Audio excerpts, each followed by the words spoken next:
अस्सलाम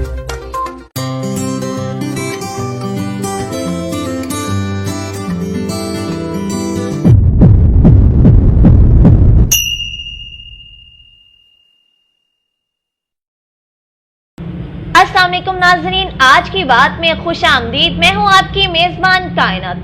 ख़वातीन व हज़रात, जैसा कि आप सब जानते हैं कि हम अपने पॉपुलर सेगमेंट आगाही लोगों की में आपकी मुलाकात करवाते हैं हमेशा ही किसी सियासी, समाजी और सहाफ़ती शख्सियत के साथ। आज हमारे साथ एक ऐसी शख्सियत मौजूद है जिनका टूरिज़्म में एक जाना पहचाना नाम है। मेरी मुराद अली खोखर साहब से है, तो चलिए आपकी मुलाकात करवाते हैं अली खोखर साहब से। अस्सलाम वालेकुम। वालेकुम सलाम। जी बहुत शुक्रिया कायनात आपका और आपकी टीम का, और माशाल्लाह specially CT2 news chairman Shahbaz Ali Mohsin साहब का, जिन्होंने मुझे अपने स्टूडियो में माशाल्लाह मदऊ किया, और बहुत आप लोगों ने मोहब्बत प्यार का शुक्रिया। जी अली भाई, आपका टूरिज़्म में एक जाना पहचाना नाम है, इसकी क्या वजह है? बेसिकली मैं काफ़ी पुराना इन मामलात में हूँ, बल्कि मैं 16-17 साल की एज में जो थी ट्रैवल शुरू की थी, और मुख्तलिफ़ कंट्रियों में मैं ट्रैवल करता करता आज जो है मैं कम से कम 3 से 4 साल 5 साल तकरीबन हो गए हैं जो कि टूरिज़्म की फील्ड में हूँ, और इस टाइम मैं टर्की के अंदर सेटल हूँ। अली भाई, टर्की जाने का प्रोसेस क्या है? बेसिकली इसका प्रोसेस ये है कि पहले तो मैं इसका इशू बता दूं कि जो हमारे पाकिस्तानी लोग हैं उनका इशू क्या है। हमारे पास जो इंक्वायरीज़ आती हैं वो ज़्यादा ये आती हैं कि वो उनकी ख्वाहिश भी होती है टर्की में जाना विद फैमिली और इस तरह के मामलात, लेकिन जब उनसे डॉक्यूमेंटेशन के बारे में पूछा जाता है तो उनके पास बैंक स्टेटमेंट का जो है ना सबसे मेन इशू होता है कि लोग बैंकों में जाना पता नहीं पसंद नहीं करते, या उनको इतना शऊर नहीं है, या पैसे वो घर पर रख देते हैं। तो उनका मेन इशू तो होता है बैंक स्टेटमेंट, और बैंक स्टेटमेंट के ऊपर ही जो टर्किश एम्बेसी है वो आपको उसी से जज करती है कि आप कितने वेल्थी हैं, कितने स्ट्रॉन्ग हैं, क्या आप हमारी कंट्री में जाएंगे तो मतलब वहीं तो नहीं बैठ जाएंगे कि आपके पास फाइनेंशियली कोई स्ट्रॉन्ग पावर ही ना हो। अली भाई, बैंक स्टेटमेंट कितनी होना लाजिम है? बेसिकली तो जो फैमिली के लिए है, हस्बैंड वाइफ हो या 2 बच्चे भी हों, कम से कम आपके पास 15 से 20 लाख रुपया बैंक में मौजूद होना चाहिए, और उसमें खाली मौजूद होना ही खाली मकसद नहीं है, उसकी ट्रांजैक्शन जो है उससे आपको देखा जाता है कि आप किस तरह से। मैक्सिमम कितनी ट्रांजैक्शन होनी चाहिए इस चीज़ में? ट्रांजैक्शन जारी बात है, ये जो एम्बेसी है लास्ट 3 मंथ्स की बैंक स्टेटमेंट जो है एक्सेप्ट करती है। अगर 6 मंथ हो तो बहुत अच्छा है, क्योंकि जो टर्किश एम्बेसी है ये जब आप उनको केस अपना सबमिट करते हैं तो वो बैंक को कॉल करते हैं, आपके अकाउंट की सारी डिटेल लेते हैं और जानते हैं कि अकाउंट कितना पुराना है और इसकी क्या वर्थ है। तो फिर उस हवाले से वैसे तो टर्की एम्बेसी जो है लास्ट 3 मंथ्स की बैंक स्टेटमेंट एक्सेप्ट करती है। अली भाई, ये जो टर्की जाने के लिए जो प्रोसेस है, क्या उसमें कोई कंपनी को हायर करना पड़ता है? बेसिकली इस तरह है कि बिल्कुल जब आप अप्लाई करते हैं तो वो आपको देखते हैं कि आपका कारोबार क्या है, तो वो सोर्स ऑफ इनकम जो है आपने वो ज़रूर उनको शो करनी होती है, चाहे वो कंपनी की सूरत में करें। स्पेशली तो यही होता है कि आपका सोर्स ऑफ इनकम क्या है, क्या आप जॉब करते हैं या कोई बिजनेस करते हैं। इसके लिए किसी एम्बेसी से रब्ता करना पड़ता है? जी बिल्कुल, एम्बेसी खुद तो डायरेक्टली डील नहीं करती, लेकिन इन्होंने मुख्तलिफ जगह पे अपने सेंटर बनाए हैं, ऑफिसेज बनाए हैं, जिनको एनातोलिया सेंटर भी कहते हैं, और पहले तो फेडेक्स जेरी ऑफिस जो थे वो इनको डील करते थे। अली भाई, लोग टर्की इतना मूव क्यों कर रहे हैं, इसकी क्या वजह? क्या उसकी करेंसी बहुत हैवी है? नहीं, असल में तो अभी तो लीरा बहुत डाउन हो चुका है, क्योंकि टर्की ने टोटली बाइकआउट कर दिया है इसका डॉलर का, तो लीरा अभी तो डाउन है। लेकिन जो ज़्यादातर लोगों की जाने की वजह है वो ये है कि इस टाइम पूरी दुनिया में इतनी आसान एक्सेस किसी कंट्री की नहीं है जितनी को टर्की की है। इस टाइम टर्की वीज़ा बड़ी आसानी से अब दे रहा है, तो लोग जो हैं ज़्यादा इस तरफ, या फिर दुबई का वीज़ा आपको पता है कि visit visa within a week और 3-4 डेज़ में मिल जाता है, तो लोग ज़्यादा उधर करते हैं रुख। लेकिन लोग गल्फ़ कंट्रियों से इसलिए थोड़े से नामनासिब समझते हैं उसको जाना, क्योंकि वो अरबाबों के और वकीलों के कफ़ीलों के मामलात जो हैं उनके अंडर रहना पड़ता है। तो टर्की में ये है कि लोग आज़ाद हैं, यूरोपियन स्टाइल है, तो ज़्यादातर लोग उधर जाना पसंद करते हैं। علی بھائی یہ جو لوگ وہاں پہ جا کے بزنس کرنا چاہتے ہیں اس کے لیے کیا پروسیس ہے؟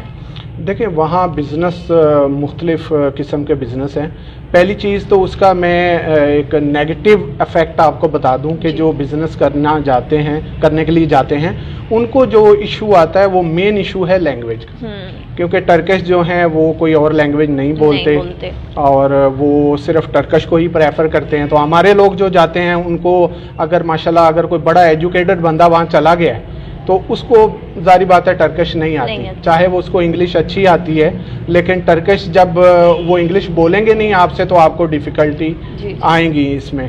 تو پہلی چیز تو یہ کہ لینگویج کا ایشو ہوتا ہے جس کی وجہ سے آپ کاروبار کو کرنا تھوڑا سا مشکل فیل کرتے ہیں, لیکن آہستہ آہستہ چیزیں ہو جاتی ہیں. اب آتے ہیں کاروبار کی طرف کہ کاروبار وہاں کون کون سے کاروبار ہو رہے ہیں. لوگ بہت بڑی, آپ کو پتہ ہے کہ ٹرکی ایک ہب ہے ٹورزم کے حوالے سے, تو لوگ ایک ٹورزم کا کام بھی بہت کر رہے ہیں.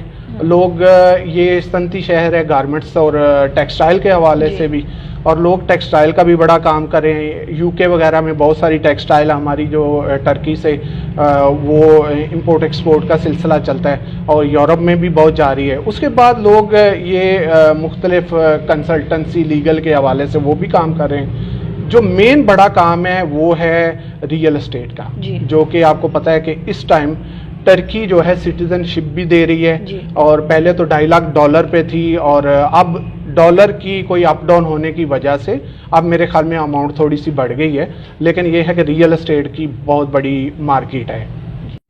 علی بھائی بزنس کے علاوہ ٹرکی میں ایسی کیا چیز ہے, کیا کیا چیزیں ہیں کہ جو لوگ اتنا اٹریکٹ ہوتے ہیں؟ ہاں ٹرکی, یہ بڑا اچھا سوال ہے آپ کا کہ ٹرکی ایک خوبصورت کنٹری ہے, چاہے وہ کنٹری کے حساب سے لے لیں اور چاہے وہ لوگوں کے حساب سے. قدیم بھی ہے, قدیم بھی ہے اور اس میں بہت ساری ایسی ہسٹوریکل پلیسز بھی ہیں, اور مذہبی لحاظ سے بھی یہ بہت آگے ہے.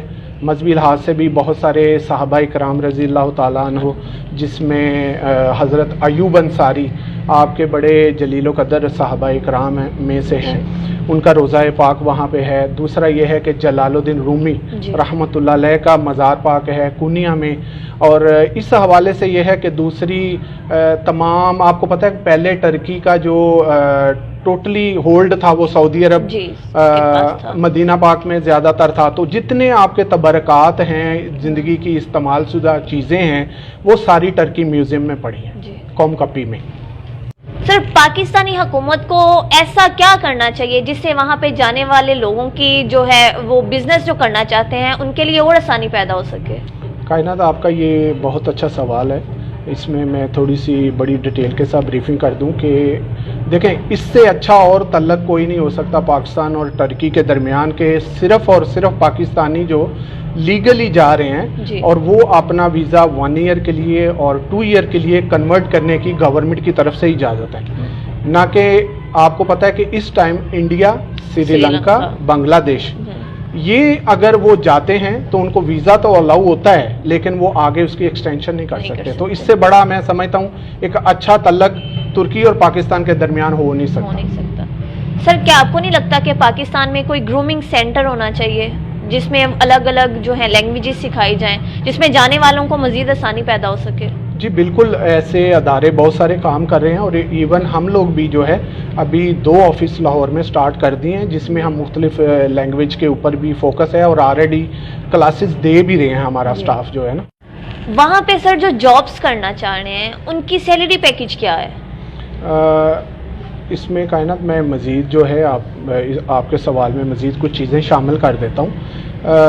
یہ جو جاب کے حوالے سے تو میں آپ کو بتاؤں کہ پاکستانی بہت سارا ہمارا جو ہے اللیگل بھی وہاں بیٹھا ہوا ہے. اللیگل کافی ایکٹیویٹیز ہوتی ہیں جس کے لیے ہم لوگ روک تھام بھی کرنے کی کوشش بھی کر رہے ہیں. میں پاکستان استنبول کے اندر پاکستانی کمیونٹی کا ممبر بھی ہوں. اس میں ہماری کوشش یہی ہے کہ اللیگل ایکٹیویٹیز کو روکا جائے. باقی رہی جاب کے حوالے سے, جو اللیگل لوگ ہیں ان کو بھی جاب مل جاتی ہے, جو لیگلی ہے وہ بھی ان کو بھی جاب مل جاتی ہے. جاب بہت ہے لیکن اس میں ٹیکسٹائل اور فیکٹریز وغیرہ کے اندر جس طرح سے ہمارے سیالکوٹ میں فیکٹریز ہیں لوگ کام کرتے ہیں, تو اسی طرح ویری نیکسٹ ڈے آپ کو جاب مل جاتی ہے. اگر آج آپ अराइवल होते हैं टर्की के अंदर तो आपको जॉब नेक्स्ट डे ही मिल जाती है। और उसमें सैलरीज जो हैं, सैलरीज अभी लीरा के गिर जाने की वजह से अभी लोग 4000 लीरा में भी काम कर रहे हैं। पहले लीरा बड़ा अप था तो 2000 2500 में होता था, अब 4-4 हज़ार में लीरा में भी लोग काम कर रहे हैं वहाँ पे। अली भाई, वहाँ की रिहाइश और खाना पीना क्या पाकिस्तान से सस्ता है या महंगा है? हाँ, ये भी बड़ा अच्छा सवाल है। दूसरा ये है कि वहाँ लाइफ अच्छी है, साफ़ सुथरी है, और आप 4000 लीरा में एक सिंगल पर्सन ज़बरदस्त अपनी लाइफ को जो है वो इंजॉय कर सकता है और अच्छी लाइफ गुजार सकता है। वहाँ सैलरीज अच्छी हैं, जॉब मिल जाती हैं और पाकिस्तान से बेहतर है। अली भाई, यहाँ से जो फैमिलीज टर्की में मूव करती हैं, उनके बच्चों की स्टडी के हवाले से क्या प्रोसेस है? जी, स्टडी ये है कि आपको पता है कि टर्की में बच्चों को स्टडी फ्री है जी, लेकिन उसमें ये करना चाहिए कि जो भी वालिदैन या फैमिलीज जा रही हैं वो अपने इनके जो स्कूल से लिविंग सर्टिफिकेट है ना वो ज़रूर लेके जाएं ताकि वो उनको वहाँ पे एडमिशन मिल सके।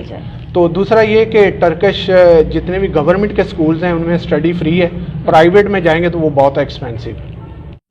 जी, तो नाजरीन, आपने सुना कि अली भाई बता रहे थे कि टर्की का जो स्कूल सिस्टम है वो भी बहुत अच्छा है, पोल्यूशन के हवाले से भी बहुत अच्छा है, और वहां पर जो फैमिलीज मूव करती हैं उनके लिए जॉब्स और बिजनेस का प्रोसेस भी बहुत इजी है। बस हमें ये करना चाहिए कि हम लोग लीगल तरीके से जो है टर्की में जाएं ताकि हम लोग जो है पाकिस्तान की नुमाइंदगी अच्छी कर सके। इसी के साथ हमें दीजिए इजाजत, आपसे मुलाकात होगी इंशाल्लाह नेक्स्ट प्रोग्राम में। तब तक के लिए इजाजत दीजिए, अल्लाह हाफ़िज़।